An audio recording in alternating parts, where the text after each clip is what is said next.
quickly reorient to another company's culture. That's a challenge for the employees as well as the employer, isn't it? Because time is an essence thing in today's world. Leadership levels, I think the HR team puts a lot of efforts to do cultural fitment more than skill fitment, right? And they know inside like what kind of, and so many psychometric tests which I have seen. I know most people in India don't believe, but they try and do that. Gallup is one, and many others where then they will come to know the personality and whether it fits the culture. Yeah, so it's just an aid, right? So I talk to my CHROs and they say, I call the person, talk to them, and sometimes it's instinct and gut, right? The other thing is what he says that incentives. That's a How brilliant do you point. how do you create right kind of incentive? Also- That's a huge challenge, I suppose. Also, the issue is a lot of us, and company-wise, I'm not saying individually, are confused about what our culture is and what is culture really. We all say culture, culture. Like for example, our CEO openly says that I don't hire at senior levels. That's our tagline when we hire. Now that means a lot of people who will be rock stars in their company will not succeed in our company. Yes. And I have seen that big difference. Being so open about it, that we recognize that these are the issues. So that's number one. Second, I think, and we are also discovering this, that culture today may not be relevant tomorrow. So where are we going as a economy, global economy, and as an industry 5-6 years from now? What will be important then? So we realize that there are some baseline things. All this culture and all is all icing on the cake. But the baseline thing is, are individuals motivated to do the right thing? Now that right thing would be for us, for example, doing the best for the client, learning, collaborating. These are the basic things. And then the top headline is no politics, no this thing. Our metrics should incentivize collaboration. So if you are helping somebody, you put it in what you did and you will be incentivized for it. So as a baseline structure, I think most companies, if you say who are positive, would fit pretty much. Nobody will disagree that collaboration doesn't matter, or being good technically of what you do doesn't matter. And then the nuances become more easy to kind of adjust. The problem is the culture has become a big boiling pot of so many things. We have to split it into a courses of meals. So from starter to main course pretty much is the same. Now it's a dessert which could be slightly different from company to company. And that's where I think the HR, the orientation, the training, all these things come handy, because nowadays induction is pretty much not existent. You hire in like hundreds and thousands, and no times you teach them C++ and all of that for 1 month, 2 months in a Trivandrum center. But nobody is teaching them for who you are as a person, where you have to go, how you have to work together, who's he, where he comes from, what is his key skills. Nobody focuses on that. It's like get the people, put them on project, billable from day one, and I don't care. And that's where then these companies spend more money in investigating whistleblower complaints than they pay us more. So I'm not complaining, but then that money should have gone more in conditioning. And I'm telling you, the people who adjust to that kind of culture and get trained that way, they don't leave also. Absolutely. They don't leave. They don't leave, and these are the people actually, who it is the surrounding that is helping them come out of courage. Okay, go ahead, speak about it, take that action. Or in fact, in our organization also, so there are like the values, okay, that at an organizational level it is there. So of course, in the corporate office, we see all those values. But the question is, do you see the same values being executed at the branch level? The answer is a definite no. I'll ask you one Right. question. How Yeah. many companies are targeting the Gen Z for their products? Very few. Because Products. Most of I them think want everybody- Gen Z as the everybody consumer, but- no? Because yeah, they are the ones doesn't give spending. Yeah. So a recent study says that 42% of companies' revenue is going to come from Gen Zs only in the next 1 or 2 years. Population was, if you see 15 to 35, They are the ones spending on 50% travel, of Indian clothes, population is coffee. I'll in tell that you bracket. something. I just love the nature and the confidence that Gen Correct. Zs are carrying. But how Okay? many Gen Zs represent the company on the board? Absolutely. How many companies have a Gen Not Z on their given the board where opportunity 42% of your customer base is Gen Zs? Exactly. You have Exactly. 50, 60-year-old making decisions for, or 40-year-olds Or making delayed decisions decisions. for Gen Zs. Do you understand them? What your son and daughter is in front of you is not how they are in real life.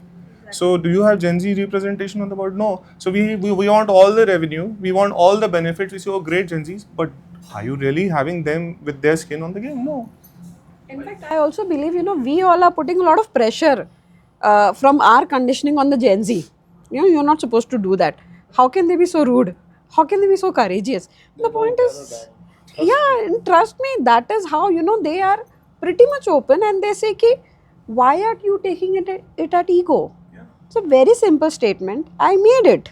It all depends on how you take it.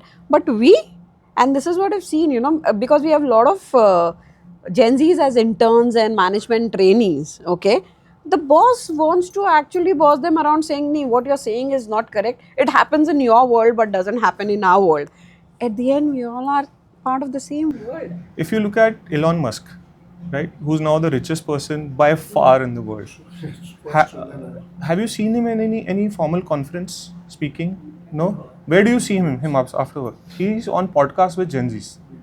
His biggest idea of this biggest issue they had with the Starship in terms of the thermal issues while re-entering was solved during a podcast interview with a Gen Z while he was coming and filming the launch. So he went and interacted with, what do you think? So one of them was engineer. Said, have you considered this? Elon Musk, shit. We didn't consider that. And whether it's Mr. Beast or whatever, he's always on podcasts with Gen Zs all the time. Nikhil Kamath. So there is he understands where his ideas is coming from. He's thinking future, the one man who knows where the future is, or he'll make the future the way it is. I mean, that's a very good template for all leaders to replicate, where not to waste time and where to spend time. Because you are talking about some Gen Z and other things, so I'm just it's a counterpoint I'm making. I have clients from Japan, China, Korea, everywhere. So Japan also is changing. Of late, but I think they are slightly different than how we are. There is respect of hierarchy and the wisdom of the boss. Boss takes it upon him that his well-being and his career is on me. It's both ways. Here it is one-sided most of the times. So there it is not forced that you respect me. It comes from now. I respect you, I bow down to you because of your knowledge, your experience. And he said, no, I'll sit with me, I'll teach you. These are the things, this is that. So it's a teacher, and teacher and student connection, not really boss and subordinate. So, but when they are wearing the official clothes in an office environment, we feel that it is a subordinate thing, but it's more of a guru and a shishya kind of a thing. Mostly it's changing, I agree, with US influence, but they were pretty much like this. Even now they are like that. So boss will go out of the way to teach all his knowledge. How many bosses do that today? You said, I'll teach you what I have learned. No, I'll teach you this. Here's my documents. But the professor started by saying that in Japan and China we see longevity in employment.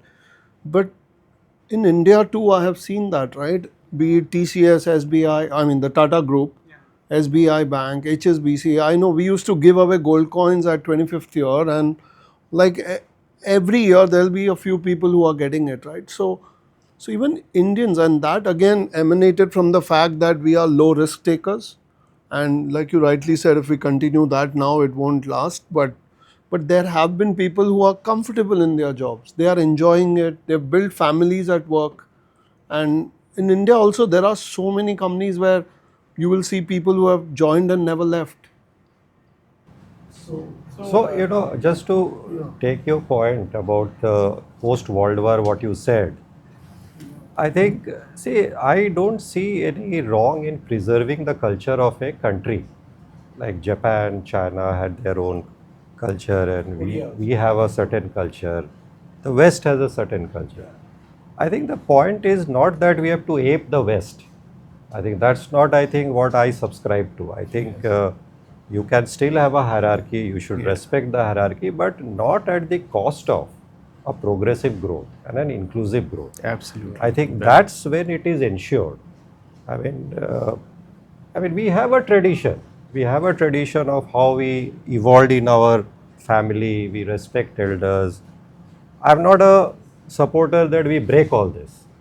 We have a certain, but within the realms of all this, how do we create an environment, especially in the corporate world, where people are able to stand by the values, walk the talk, and as he said, incentivize. It's not just about incentivizing. You can still have a great incentivizing scheme for all this, but as a leader, are you really walking the talk to make it happen? Otherwise, these becomes farce over a period of time. So to me, I think retaining the culture of a country, of course, though we are all impacted because the world is more connected now than it was around 40, 50 years back. So those elements are coming here. But retaining it and still doing our way, the best way, is I think